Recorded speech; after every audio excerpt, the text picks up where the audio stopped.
Good morning, everyone, and welcome to the September 8th meeting of the Memphis and Shelby County Land Use Control Board. My name is Mary W. Sharp. I will be serving as your chairperson today. We will begin this morning's meeting with a roll call. Mr. Ragsdale, would you please proceed? Yes, Madam Chair. Mr. Fleming? Here. Mr. Brad McGill? Here. Ms. O'Connell? Here. Mr. McKenna? Here. Dr. Pritchard? Here. Mr. Thomas? Here. Vice Chair Lyles Wallace? Here. Here. Quorum. Thank you. Thank you, Mr. Ragsdale. I would like to remind you that copies of today's agenda are located at the front right podium if you need them. If you wish to be a speaker on any case that is on today's agenda, please fill out an attendance speaker's card located at the front of the podiums. Once you have filled out the card, please bring it up front and hand it to one of our DPD staff members located at the left of the podium. When the agenda item is called, you will be given an opportunity to speak.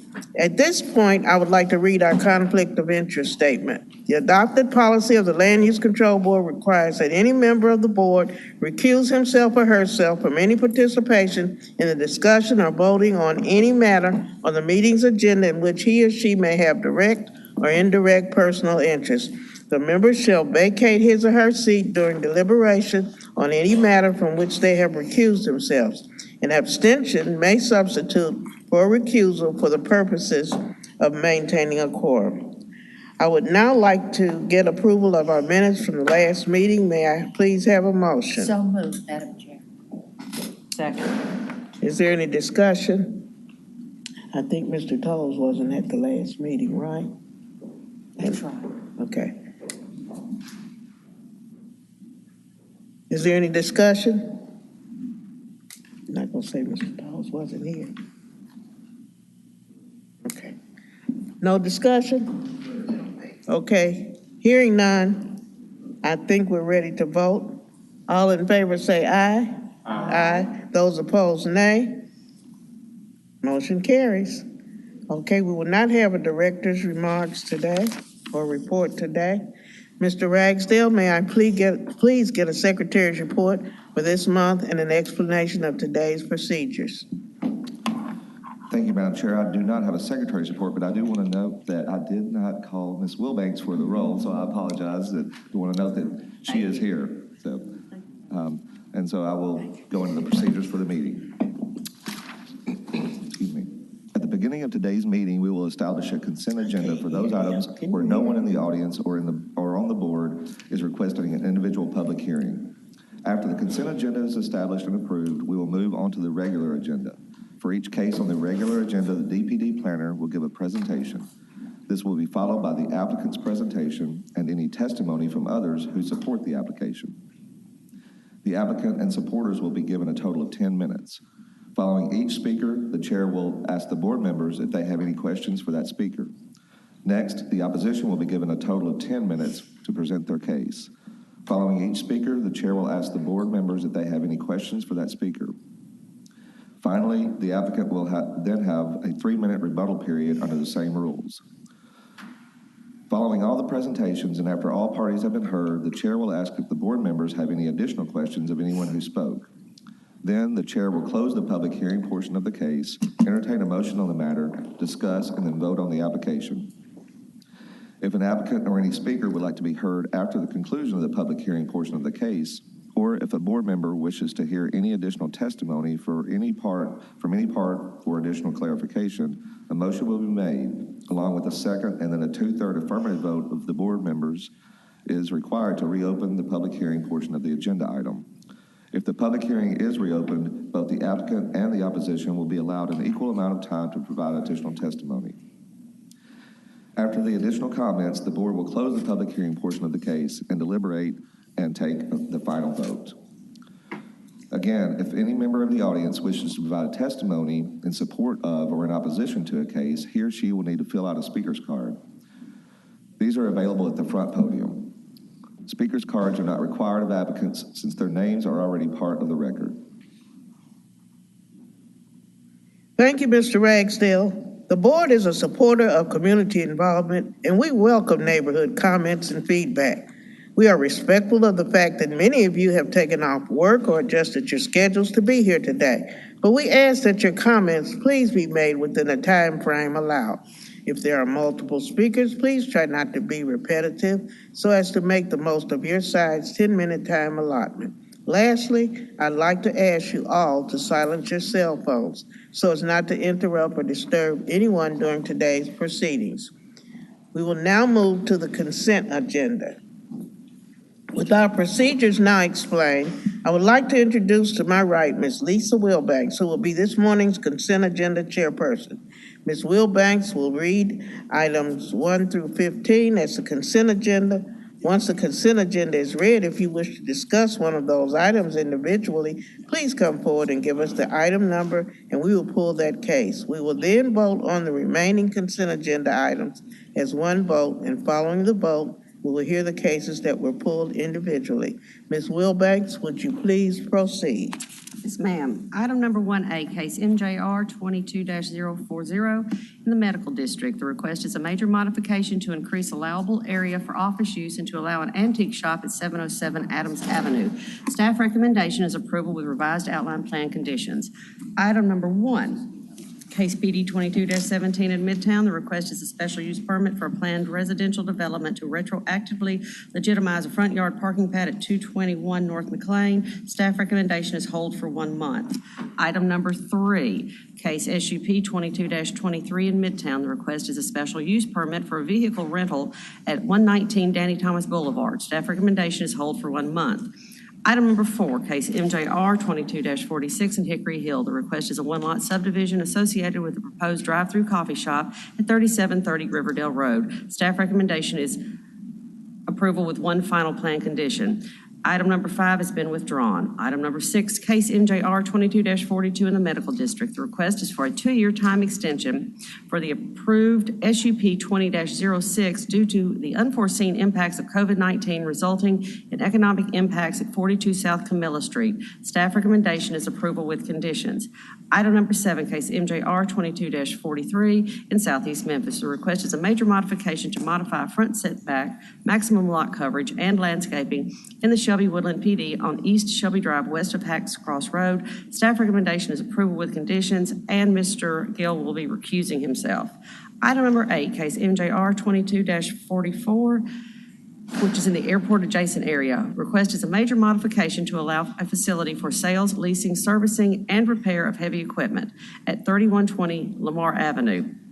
Staff recommendation is approval with revised outline plan conditions.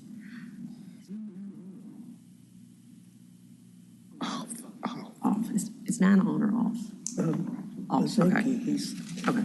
Item number 10, case MJR 22-47 on South Main. The request is a major modification to allow outdoor entertainment at 363 Mulberry. Staff recommendation is approval with conditions.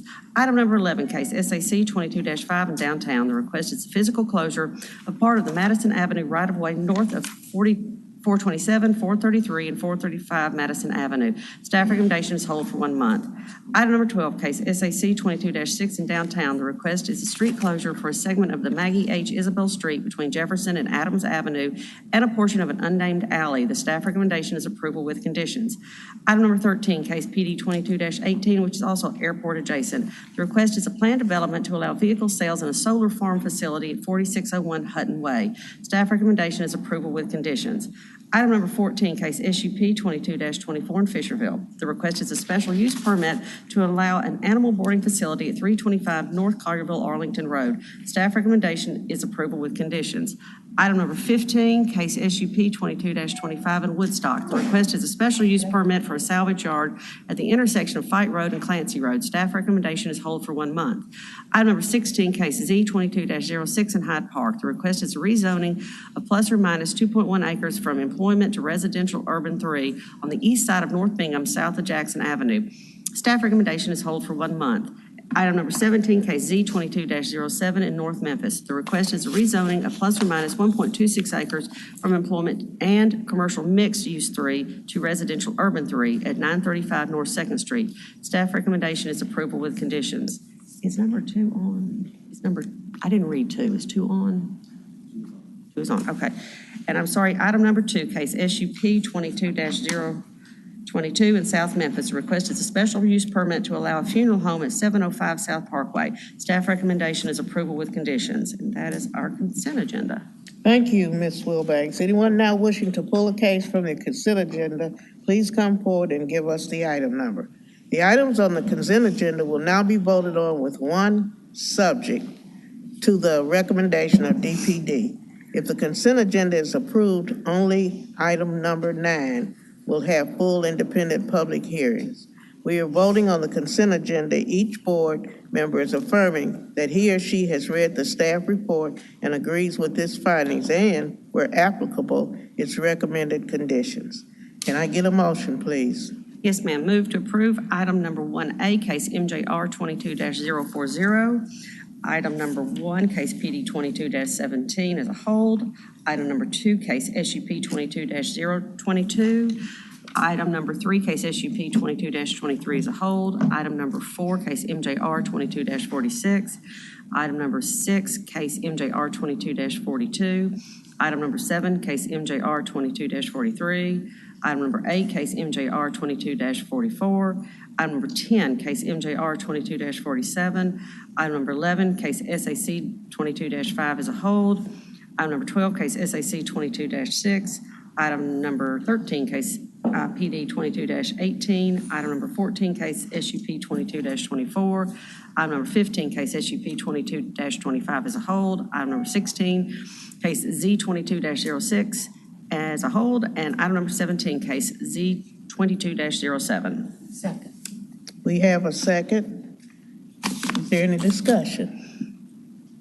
Is there any discussion? Hearing none, I assume we're ready to vote on the consent agenda. All in favor say aye. Aye. Those opposed, nay. Motion carries. Thank you. We'll now go to Dr. Pritchard for the regular agenda, and we are hearing item number 9. Agenda item number 9, MJR 22-45, correspondence to PD 08-303 Midtown. Major modification to remove parcels from Midtown Memphis PD, thank you, at 1391 Court. Staff recommends approval with one condition. Thank you, Dr. Pritchard. Is the applicant here? Is the applicant present? Yeah. Okay. Could you come and introduce yourself, name and address? Good morning. I'm Austin Magruder, and my address is 676 Marshall Avenue, Suite 101, Memphis, Tennessee 38103. Okay, thank you. Is there any opposition here? Okay, thank you. All right, we will now hear the case. Good morning, everyone. Teresa Shelton with the Division of Planning and Development, 125 North Main Street. Case before you is MJR 22045. Formal PD was 01314. This is for 1391 Court Avenue. They're asking for a major modification to remove parcels from the Midtown Memphis PD. Okay, here's a zoning map that shows the parcels here and here and here. This is a land use map. As you can see, is residential. These are the parcels to be removed. This is 1391 Court Avenue, 1392 Court Avenue, 1364 Court Avenue, 1377, 1400 Court Avenue, 1401 Court Avenue, which is a vacant parcel, and 25 North Watkins Avenue, which is directly behind the 1401. Yeah, behind 1401. And all of those parcels is a total of 7 parcels to be removed. Here's the site plan for the proposed project to come. Based on the Memphis 3.0, this is consistent with the comprehensive plan. The applicant is requesting site plan approval as required by the outlined plan conditions. The subject property is currently zoned residential urban 4 and is part of the Midtown Overlay District.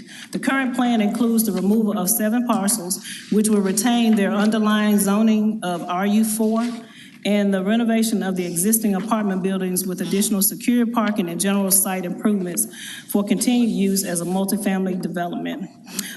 This does not pose will not unduly or injure and damage the use, value, enjoyment, and surrounding properties, nor prevent development of surrounding properties in accordance to the current development policies of the plan for the city and county.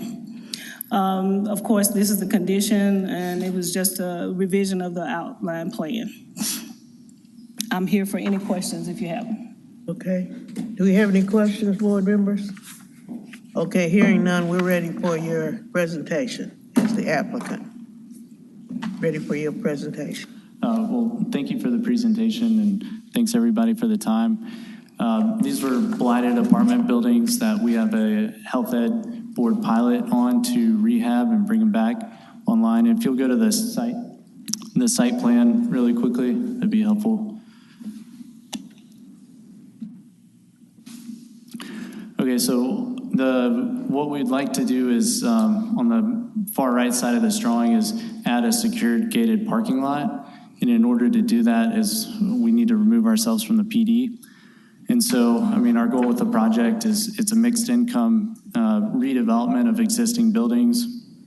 We're not adding any new structures, and just want to provide safe, quality housing for people in the medical district. Okay. Any questions from the applicant right now? Okay, we will now have a presentation by the opposition, Mr. Belenky.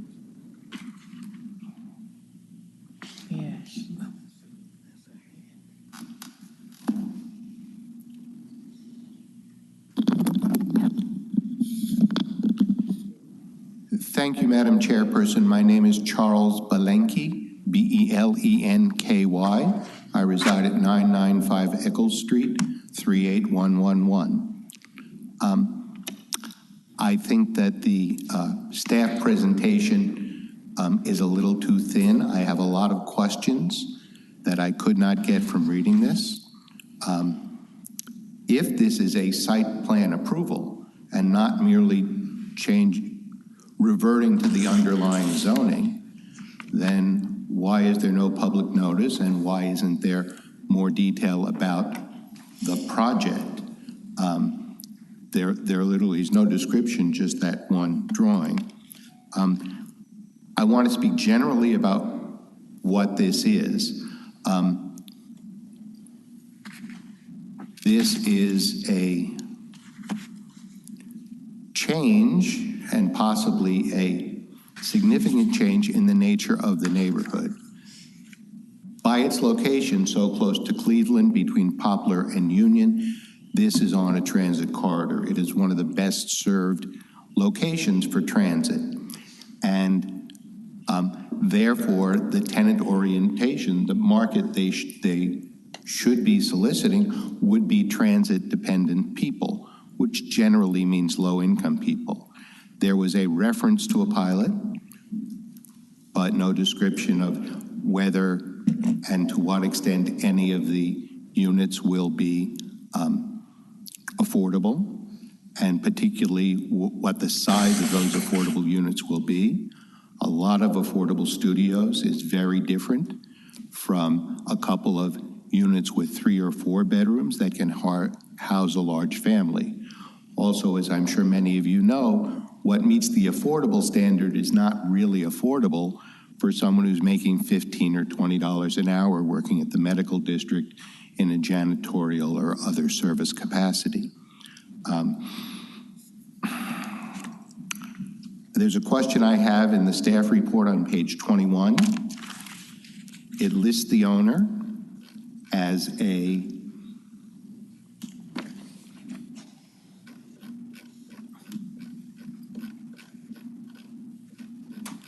I'll wait till we get it up on the screen.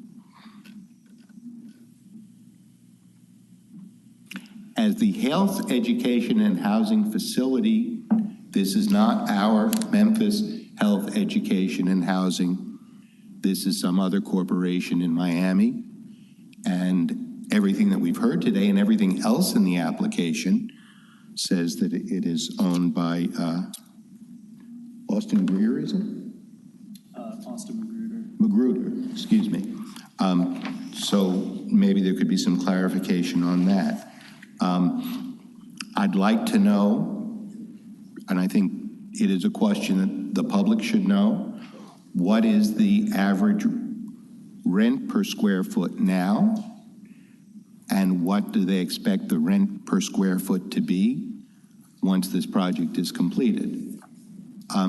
Obviously, the landlord, except for the affordable units, can set whatever rate they want, but this is a low-income neighborhood with challenges, but it, to a large extent, won't be a low-income neighborhood if most of this is converted to market rent, as have a number of parcels in and around what are generally called the bottoms. I raised the question of whether this is significant enough that public notice should have been given. And then my last point is what will happen to the existing tenants? Is there any provision to help them relocate? Will, once the units are upgraded, they have a right to return either at their existing rent or at the new rent? Or are we talking about potentially a complete change in the makeup of the tenants in the properties? And I realize these are larger questions, but policy is made by this board. This board, when we drive around the city and see how it is or isn't different than 5, 8, 10 years ago, it's largely because of approvals coming through here. We don't have a city where the zoning is specific enough and everybody builds as of right. We have a city where almost everything comes before the board, almost everything is discretionary, and that means that what the city is going to look like in 20 years is largely determined by you people. And so I want to thank you so much for your time, and I'll entertain any questions if you have. Thank you, Mr. Belenky. Do you have any questions for him at this time? No questions right now. Thank We you. will hear the rebuttal now from the applicant. Madam Sharp, before he gets started, just to clarify, we sent out 35 public notices, which is required within 500 feet radius. So those notices were sent out. He put out signs, posted signs to show. I didn't see a copy. I must not have read the report carefully enough because I didn't see a copy of the sign. Yeah, so we don't normally put the sign in there, but we do put the sign affidavit in there. But notices did go out. I just wanted to clarify that. Thank you. Yes, sir. That's a lot to unpack. So I'll start with, well, first of all, thank you, Charles. I'll start off with the health ed discrepancy. So this is a Memphis Health Ed Board pilot. I'm here locally. Red Ace Capital Management is a private equity fund that I manage the day-to-day operations for, and it is based out of Miami, which is why you see the Miami address.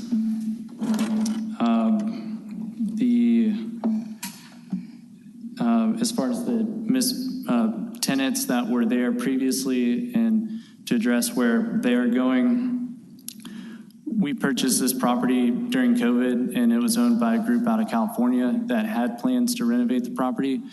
And because they were in California, they couldn't travel here and they couldn't execute on the business plan that they had in place at the time. So what we were able to do is come in and purchase it as a local operator. And by the point that we purchased it, they had actually boarded up all 5 apartment buildings that we purchased. And there was nobody living there at the time, and it was there were drugs and prostitution and things like that happening. So one of the first things we did was we secured and gated the properties so that we could kind of bring them back into control and then begin to renovate the properties and bring them back into service.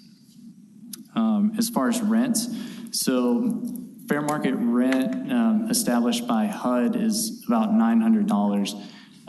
Our average rents we're projecting to be around $800, so within that fair market rent. We've got a set aside that says, and this is via the Health Ed Board, that 20% of our units have to be rented to 50% AMI earners or less. So we're working within those set asides, and I think that addressed everything. I don't know.